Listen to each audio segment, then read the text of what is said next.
Di Jepara, Jawa Tengah, tahun 1891. Hari itu, Kartini kecil tidak bisa berhenti bersedih.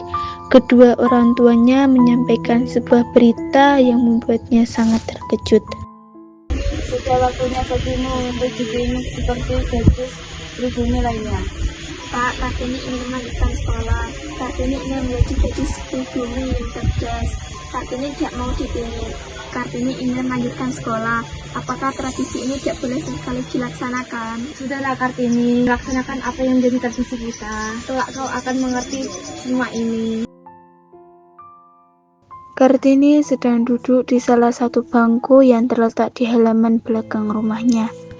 Tiba-tiba, dua gadis berwajah Eropa terlihat berjalan dari kejauhan menghampiri Hai Kartini. Stella, Rosa. Hai Kartini. Bagaimana kabarmu? Secara fisik aku memang baik-baik saja, tapi tidak bisa dipungkiri bahwa aku akan segera dipilih. Kamu mengerti. Kamu juga berpikir seperti itu. Aku juga sangat merindukan kalian. Aku ingin bersama kalian, tapi tradisi ini membuatku tidak bisa melakukan apapun. Aku pun tak tahu tentang tradisi itu Kartini. Apa salahnya perempuan bersekolah? Aku juga berpikir seperti itu. Kalau kamu tidak sekolah, apa yang akan kamu lakukan Kartini? Menjadi seperti perempuan pribumi lainnya. Kartini, kau harus bersabar. Jika kamu butuh bantuan, kami akan selalu ada untukmu. Kasih Rosa, Stella. Kartini, ini kami bawakan beberapa buku untukmu yang bisa kamu pelajari.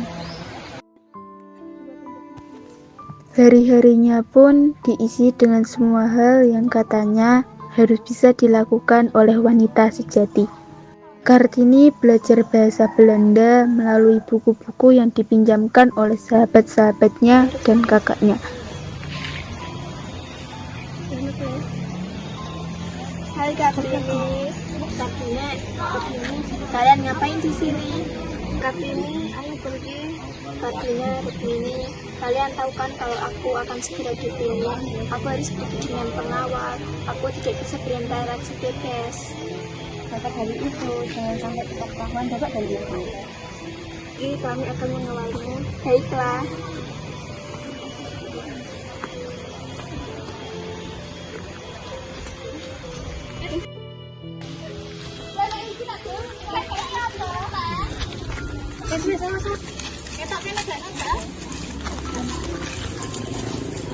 Mesin. Ayo kita ambil pantat pribumi itu.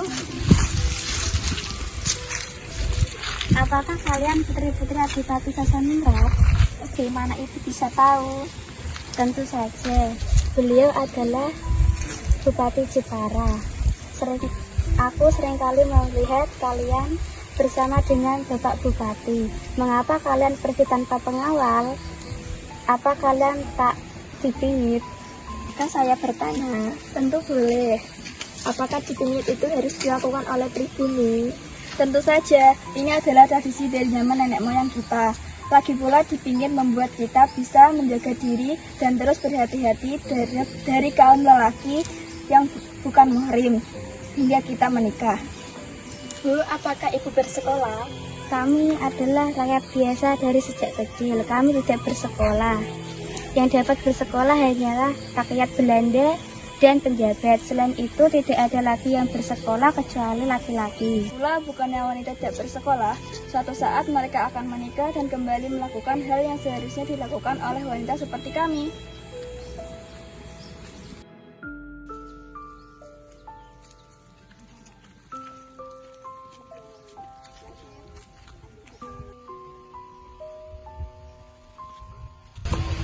Rosa, kamu kesini dengan siapa? Apa dengan sahabat-sahabat kita? Tidak Kartini, aku bersama kedua orang tuaku. Kalau begitu, aku ingin ketemu mereka. Aku sudah lama tidak bertemu Tuan dan Nona Abendanon.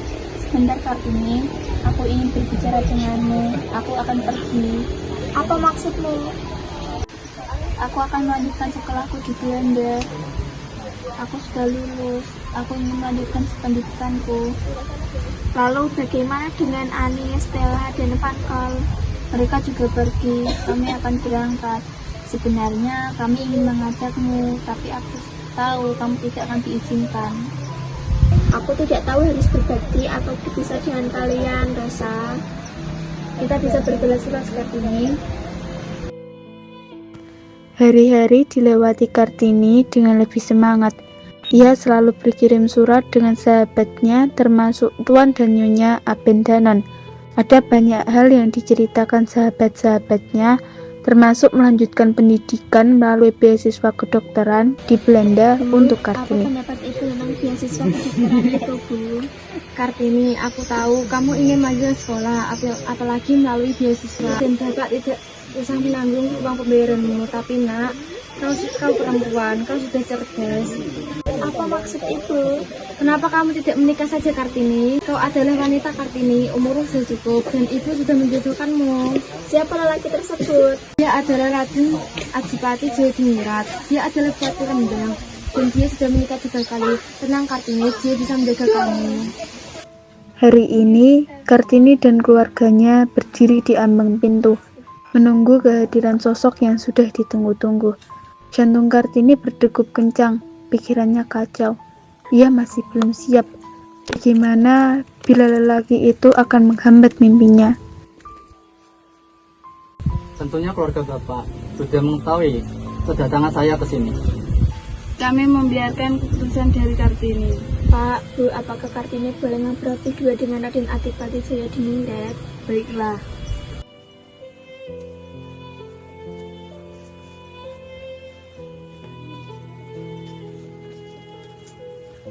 Ada beberapa hal yang saya ingin tanyakan, Raden. Apakah itu, Kartini? Saya ingin membangun sekolah bagi perempuan. Saya ingin perempuan disamaratakan dengan laki-laki. Bagaimana pendapat Adipati sendiri? Menurut saya, hal itu sangat luar biasa. Namun, untuk saya, itu harus saya pertimbangkan dulu. Tapi kalau memang Kartini ingin melakukannya, lakukan saja. Saya dukung sepenuhnya. Setelah perjuangan panjang Kartini dan berbagai mimpi yang ia coba wujudkan, akhirnya ia menutup usia. Kelak, berkat perjuangannya, masyarakat pribumi terutama wanita yang hidup menjadi lebih baik dan tak lagi ditindas. Seluruh rakyat pribumi dapat bersekolah, siapapun itu, berkat perjuangan Raden Ajeng Kartini.